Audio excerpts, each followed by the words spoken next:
नमस्कार दोस्तों, आज हम लोग 65वीं बीपीएससी के पॉलिटी के 10 क्वेश्चंस देखेंगे। इससे पहले मैंने हिस्ट्री और साइंस के क्वेश्चंस किए और मैथ्स के भी क्वेश्चंस किए। अगर आपने नहीं देखा है तो चैनल पे जाके प्लेलिस्ट में जाकर चेक कर ले। चलिए हम लोग क्वेश्चन नंबर 126 से आगे बढ़ते हैं। तो क्वेश्चन नंबर 126 है, निम्नलिखित में से कौन सा भूमि रिकॉर्ड अधिकारी है? तो ऑप्शन है आपके पटवारी, लंबरदार, जमींदार और जलदार। तो इसमें पटवारी आपका भूमि रिकॉर्ड अधिकारी होता है, तो ऑप्शन ए इसका सही उत्तर हो गया।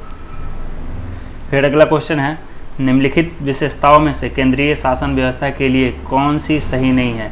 ये यूनिटरी फॉर्म ऑफ गवर्नमेंट के लिए पूछ रहा है। तो देखिए, ये त्वरित निर्णय लेता है, स्विफ्ट डिसीजन लेता है, लचीलापन होता है, इसमें फ्लेक्सिबल होता है, ठीक है।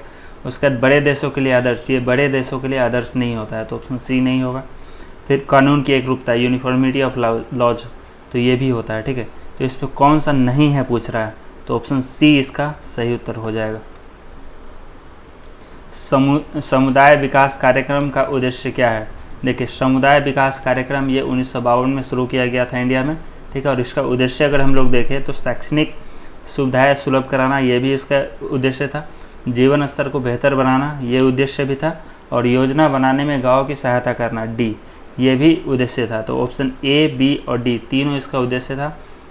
सी नहीं था, राजनीतिक प्रशिक्षण नहीं था ये। तो 3 इसमें सही है, तो इसलिए ऑप्शन इसका ई सही हो जाएगा। तो आंसर ई हो जाएगा इसका। हम लोग आगे बढ़ते हैं। आम आदमी पार्टी क्या है? तो देखिए, आम आदमी पार्टी आप जानते हैं कि दिल्ली में आम आदमी पार्टी का ही सरकार है, जिसके नेता अरविंद केजरीवाल है। तो आम आदमी पार्टी आपका एक राज्य पार्टी है, स्टेट पार्टी है, तथा उसके साथ साथ ये एक पंजीकृत पार्टी भी है। तो ऑप्शन ए और डी दोनों सही है, तो इसलिए इसका उत्तर ई हो जाएगा। क्वेश्चन नंबर 130, निम्नलिखित संवैधानिक उपचारों में से किसे पोस्टमार्टम भी कहा जाता है? तो देखिए, इनमें से उत्प्रेषण को पोस्टमार्टम भी कहा जाता है, तो ऑप्शन सी इसका सही उत्तर हो गया। भारत में मतदान के लिए प्रयोग की जाने वाली वीवीपैट का संस्करण क्या है? तो देखिए, भारत में जो प्रयोग किया जाता है वीवीपैट, उसका संस्करण M3 है, ऑप्शन सी इसका सही उत्तर हो गया। निम्नलिखित भारतीय राज्यों में से किसकी राज्य विधानसभा में सदस्यों की संख्या अधिक है? देखिए, इसमें अरुणाचल प्रदेश में 60 है, मणिपुर में 60 है, मेघालय में 60 है और अरुणाचल प्रदेश में 66 या 68 है। एक बार मैं कंफर्म करके आपको बता देता हूँ।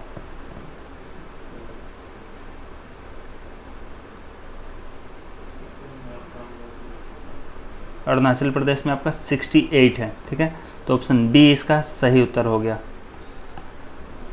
देखिए, भारत के वरीयता क्रम में निम्नलिखित में से कौन पहले आता है? ऑप्शन है आपके यूपीएससी का अध्यक्ष, फिर आपका मुख्य चुनाव आयुक्त, फिर है नियंत्रक एवं महालेखा परीक्षक, फिर उच्च न्यायालय का मुख्य न्यायाधीश है। तो देखिए, सबसे अंतिम बार जब संशोधन किया गया था तो उसमें मुख्य चुनाव आयुक्त का स्थान और नियंत्रक एवं महालेखा परीक्षक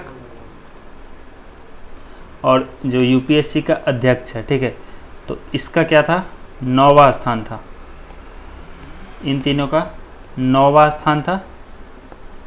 और उच्च न्यायालय का मुख्य न्यायाधीश, इसका स्थान 14वां था, ठीक है। तो इसमें क्वेश्चन पूछा था कि भारत के वरीयता क्रम में निम्नलिखित में से कौन पहले आता है, ठीक है। तो पहला स्थान पे तो कोई नहीं आता है। अगर इनमें से इस चारों में से सेलेक्ट करना होता, कोई एक चुनना होता, तो उसमें एक तो 14वां पे है, बाकी 3 9वां स्थान पे है, ठीक है। तो 3 में से कोई एक चुनना होता, लेकिन तीनों तो सेम, तीनों का रैंक सेम है, ठीक है। तो कोई एक हम लोग नहीं चुन सकते हैं, तो इसलिए इसका ऑप्शन ई हो जाएगा। 134 नंबर क्वेश्चन है, सरकार की संसदीय व्यवस्था के विषय में निम्नलिखित में से कौन सा वक्तव्य सही है? देखिए, आपके ऑप्शन से विधायिका न्यायपालिका के प्रति जवाबदेह नहीं, गलत है। विधायिका कार्यपालिका के प्रति जवाबदेह है, गलत है। विधायिका एवं कार्यपालिका दोनों स्वतंत्र हैं, ये सही है। राष्ट्रपति न्यायपालिका के प्रति जवाबदेह है, गलत है। तो इसका ऑप्शन सी सही आंसर हो गया। निम्नलिखित में से किसका निर्माण पंचायती राज व्यवस्था के तहत हुआ था? तो देखिए, पंचायती राज व्यवस्था के तहत ग्राम पंचायत का निर्माण हुआ था। ये कब किए थे? 73rd अमेंडमेंट एक्ट से पंचायती राज व्यवस्था को इंट्रोड्यूस किया गया था। तो ऑप्शन सी इसका सही उत्तर हो गया। तो दोस्तों, आज के वीडियो में इतना है। 10 क्वेश्चन पूरे हो चुके हैं। अगर आपको ये वीडियो पसंद आता है तो लाइक करें, कमेंट करें, हमारे चैनल को ज़रूर सब्सक्राइब करें। और भी अगर वीडियो आप देखना चाहते हैं तो प्लेलिस्ट में जाकर चेक कर लें, वहाँ पे मैंने सारा वीडियो बना के रखा है। Thank you very much.